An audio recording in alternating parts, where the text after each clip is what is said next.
Hello. We're going to do one last example of epsilon delta proofs. And here we're going to work with a quadratic one more time. So for our first step, our work, right, we want to show that the limit as x approaches negative 5 of x squared plus 3x minus 3 is equal to 7.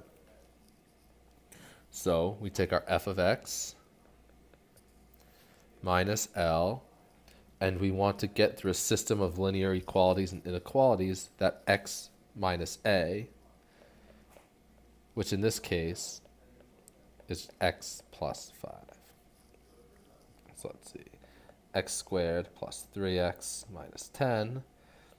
Let's see, I get x plus 5 and x minus 2, which is x plus 5, x minus 2. We say that's less than delta x minus 2.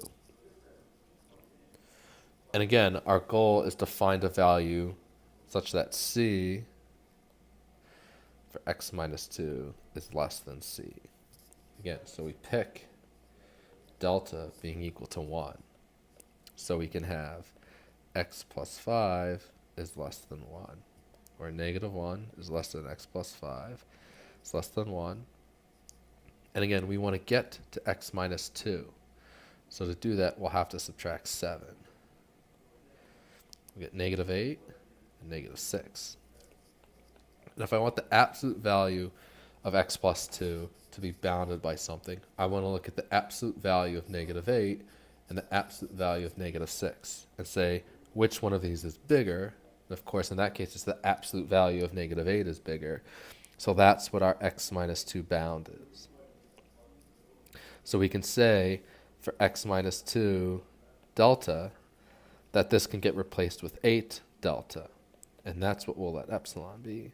So delta will be epsilon over 8, kind of. Right? We always want to recall, in that case, that delta is actually going to be the minimum of our first value we picked, 1, and the value we found when x minus 2 is bounded. So when we write our proof, we can start the same. Given epsilon greater than 0, choose delta to be the minimum of 1 and epsilon over 8. Right? Then, when 0 is less than x plus 5 is less than delta, we have our f of x minus L is equal to x squared plus 3x minus 10 is equal to x plus 5, x minus 2, equal to x plus 5, absolute value of x minus 2, which is less than delta, and this is less than 8. And then delta is less than or equal to epsilon over 8, right? Because it's the minimum of 1 and epsilon over 8. So it may not be equal to it. It may only be less than times 8. And we get epsilon. And we've shown that f of x minus L is less than epsilon. And again, we are done.